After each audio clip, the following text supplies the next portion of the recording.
Now that we've sewn on our buttonholes, I'm going to just look back through. So we went through this whole step, and we're moving on to step number 5 in the pattern guide sheet instructions. And from here out, the numbering is going to be a little bit different in our presentation that you're going through as it is in the pattern guide sheet because of this step. So number 5, it says to continue to sew following view A steps 1 and 2. And what that's telling me is if you follow like view A and view B have some of the same steps. So view A's first 2 steps are the same as some of the steps that you need to do in view B. And let's look at what view A's steps are. So step 1 is to pin the sleeve to the front at front raglan seam. And we'll talk about what that is. Right sides together, matching notches and stitch. So that's telling me that they have the same kinds of seams for their sleeves. And a raglan sleeve is this kind of sleeve that you see on both of these where it comes from like mid collar-ish area to the armpit area. So instead of having a seam where you go like this, where it's like a separate sleeve like that, and then you have like a shoulder piece that comes up from the front, it's just going to come right here. So the shoulder is included in part of your sleeve right here. So that's a raglan sleeve. You can also see these on like baseball tees. That's an example of a raglan sleeve, or in hoodies you see them a lot. So it's just a different kind of sleeve where instead of sewing the sleeve on at the shoulder, you're sewing it up by the neck. So to sew the raglan sleeves, we are going to have to put right sides together is what it says. We're going to match notches and stitch.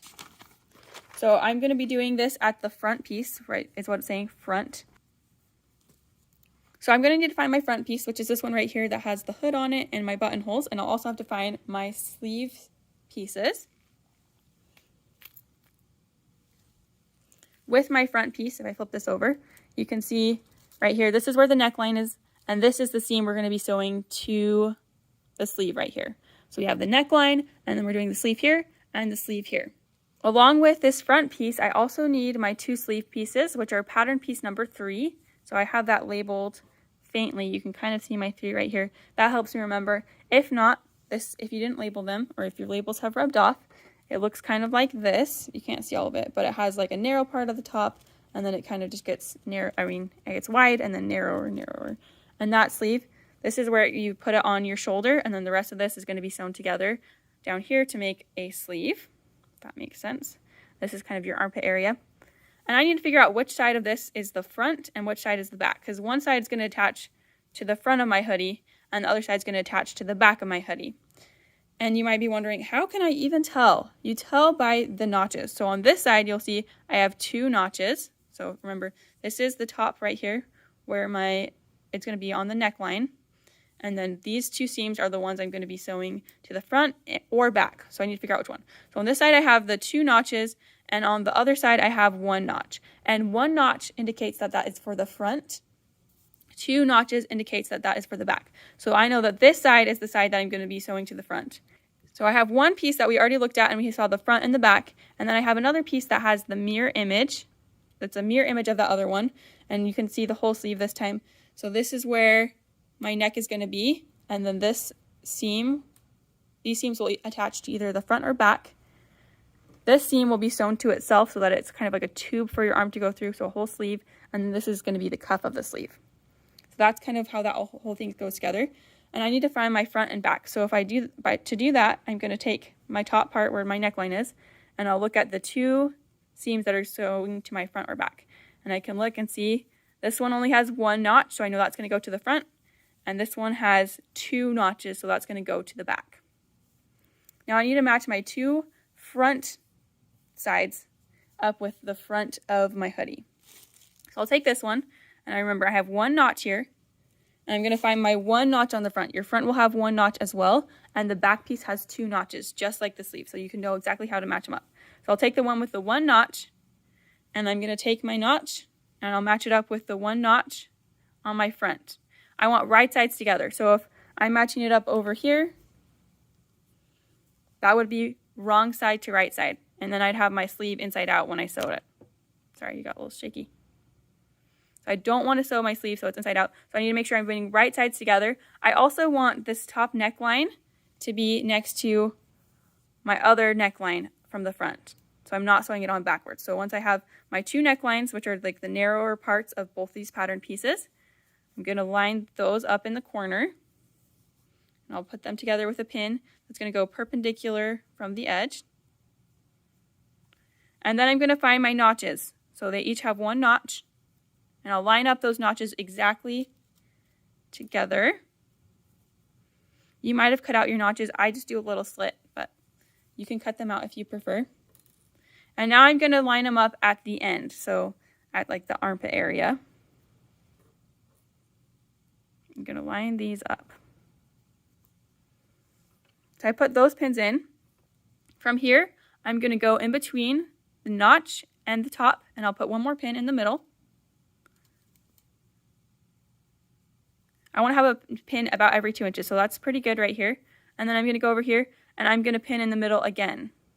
So I'm going to line it up in the center and kind of space out anything loose. Sometimes there's going to be like a little bit of, like one side might feel a little bigger than the other, and that's okay. That's actually what the purpose of the notch is. It's going to tell you if you need a little extra space on your sleeve or on your front of your pocket or your front of your hoodie. We're going to ease those together. This fabric is pretty stretchy though, so it should come together pretty easy. So I'll find the center, line up my raw edges, and pin in the middle, and then I'm going to pin in the middle of each of those. So I have that pinned, and this pinned. So now I have my whole seam pinned and ready to sew. I'm here at my machine and I'm about to sew the front of my sleeve to the front of my hoodie.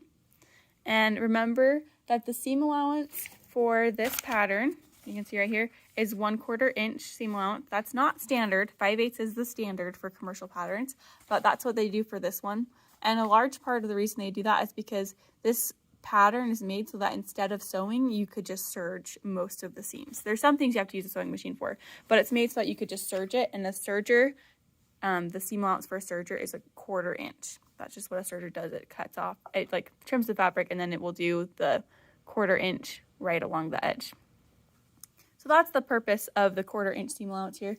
We are going to sew some of our seams. Some of them we're going to serge, but sweatshirt fleece doesn't really fray, so we're not going to stress seam finishing everything, and it'll be just a little bit comfier this way too. So that's why I chose to do that.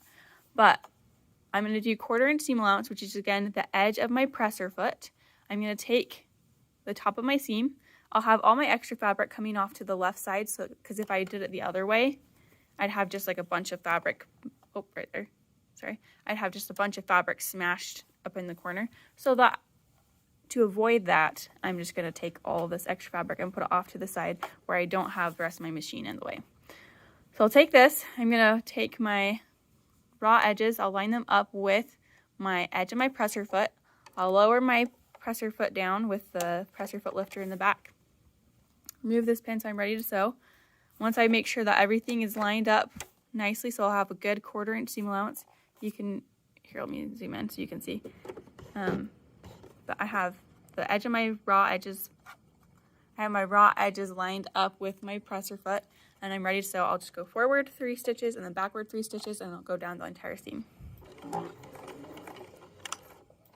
I got my back stitching.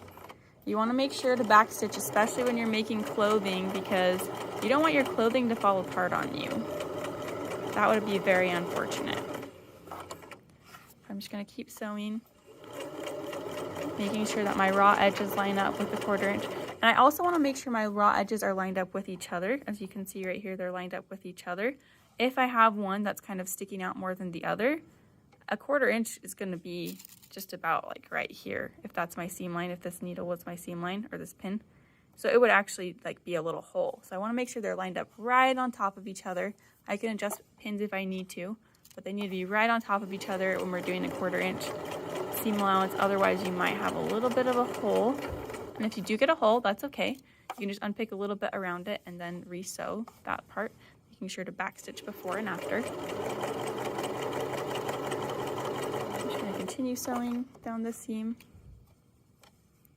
I've made it to my notches. I want to make sure if I did a little clip for my notches that I didn't cut too far in, because this is a 1/4 inch seam allowance and I usually cut about a 1/4 inch. So if I do have a little hole, and that might be a little tight on that one, I'll just sew back over it.